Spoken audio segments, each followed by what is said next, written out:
লাউ ডাঁটা ও ইলিশ খুবই সুস্বাদু। এভারগ্রিন 757 চ্যানেলে আপনাদের স্বাগত। আজ লাউ ডাঁটা দিয়ে ইলিশ মাছ রান্না করব। ভিডিওটা সম্পূর্ণটা দেখার জন্য অনুরোধ রইল। Please like, share and subscribe please.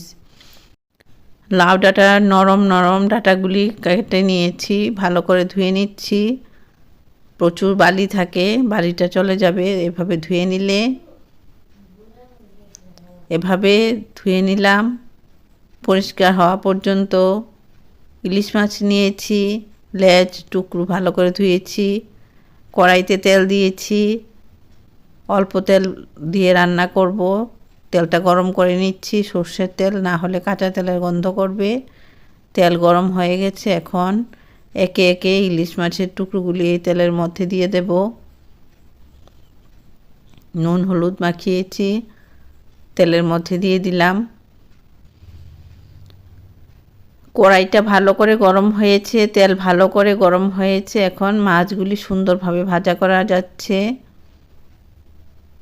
এখন মাছগুলি এরকম মিডিয়াম ভাজা করেছি, তেল ঝরিয়ে তুলে নিচ্ছি। এভাবে অল্প তেল দিয়ে প্রত্যেকটা মাছ আমি ভাজা করে নিয়েছি। কড়াইতে আবার তেল দিয়েছি অল্প পরিমাণে। তেলটা গরম করে নিচ্ছি, না হলে কাঁচা তেলের গন্ধ করবে। সর্ষের তেল দিয়ে রান্না হচ্ছে। এখন লাউ ডাঁটাগুলি এই তেলের মধ্যে দিয়ে দিচ্ছি। ডাঁটা অনুযায়ী নুন দিচ্ছি, হলুদ দিয়ে দিচ্ছি।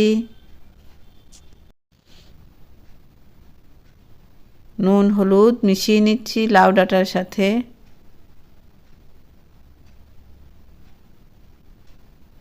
এভাবে মিশিয়ে ঢাকা দিয়ে রাখবো, নরম হবে।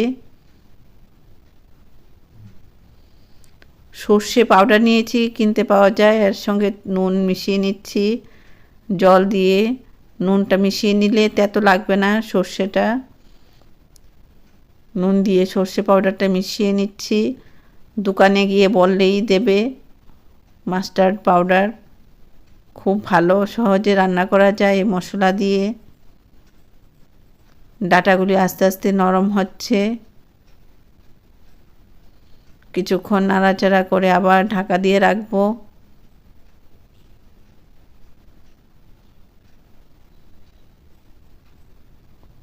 এখন কাঁচা লঙ্কা দিয়ে দিচ্ছি।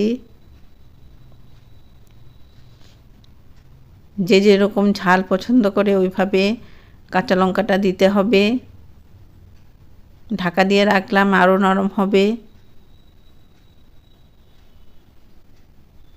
এভাবে ডাঁটাগুলি সুন্দরভাবে নরম হয়ে গেছে।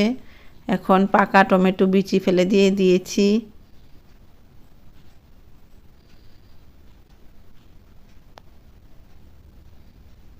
এভাবে টমেটোগুলিও নরম হবে।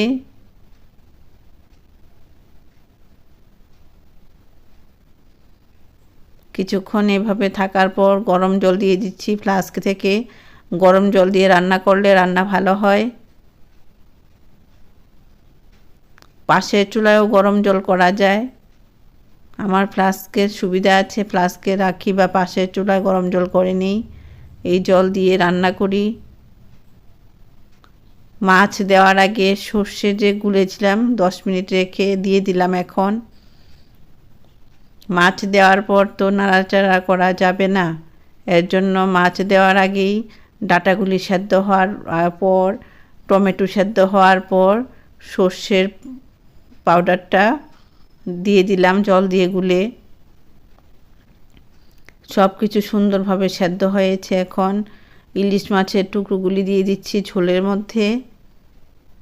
এখানে মাছগুলি ফ্লেভার বেরোবে, সেদ্ধ হবে।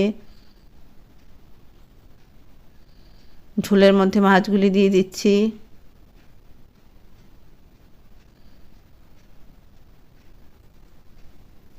কিছুক্ষণ ঢাকা দিয়ে রাখবো, তাহলে মাছগুলি সেদ্ধ হয়ে যাবে এবং সুন্দর একটা ফ্লেভার বেরোবে। মাছগুলি উল্টিয়ে দেব।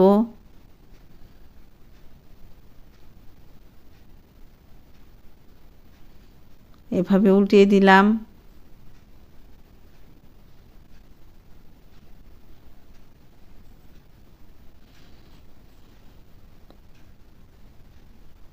সুন্দর করে গুছিয়ে দিচ্ছি, ঢাকা দিয়ে রাখবো। রান্নাটা দেখেই তো বোঝা যাচ্ছে খুব ভালো হবে রান্নাটা। রান্নাটা শেষ হওয়ার আগে কাঁচা তেল দিয়ে দিচ্ছি, ফ্লেমটা অফ করে। এভাবে এভারগ্রিন 757 চ্যানেলের পাশে থাকবে, ভালো ভালো রান্না দেখতে পারবে। বেল আইকনটা প্রেস করবে, তাহলে নতুন রান্নার নোটিফিকেশান পেয়ে যাবে। সর্ষের তেলটা মিশিয়ে দিলাম এভাবে। ভালো থাকো, সুস্থ থাকো, ধন্যবাদ।